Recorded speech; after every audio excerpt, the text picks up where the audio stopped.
Герои одной из самых популярных пьес драматурга Александра Володина «Пять вечеров» впервые появились на сцене Русдрама в апреле прошлого года.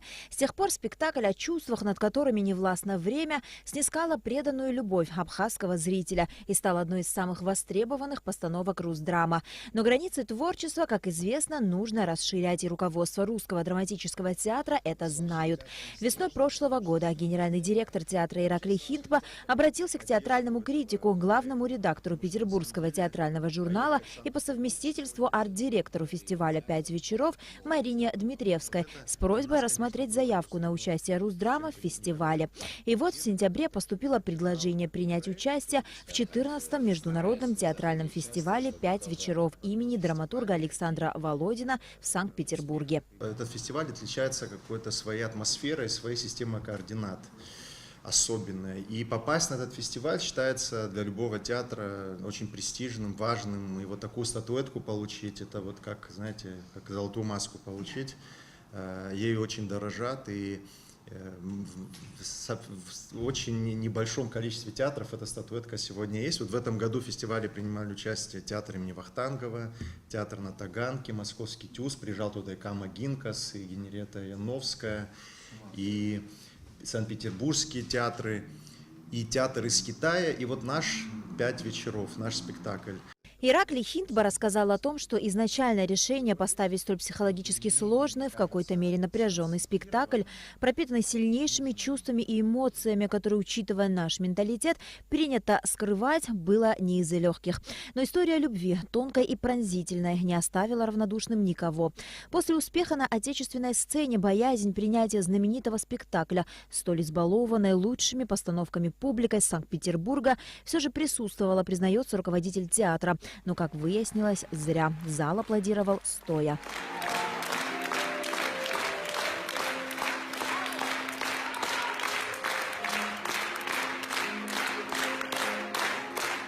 И у нас здесь был успех, но в Санкт-Петербурге он был просто оглушительным. И зал стоял, и, кстати, единственный спектакль, на котором стоял на овация в конце, где стал зал, был наш спектакль. Это сказали нам те критики, которые там были, что вот такого приема не было ни у кого, ни у одного другого спектакля.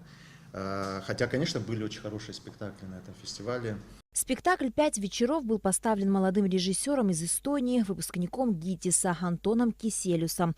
Сложность постановки в Санкт-Петербурге еще и заключалась в том, что невероятные декорации, созданные главным художником-постановщиком Русдрама Виталием Кацба, было очень сложно перевести и установить на сцене практически за сутки. Еще сложнее было самим актерам. Это было их первое выступление в Санкт-Петербурге, да еще и на знаменитой сцене на Литейном. Мы очень боялись новой сцены, это всегда как бы пугает. И когда мы только приехали, первое, что мы сделали, мы пошли посмотреть площадку. Немножко растерялись, но когда пришли утром, мы поняли, что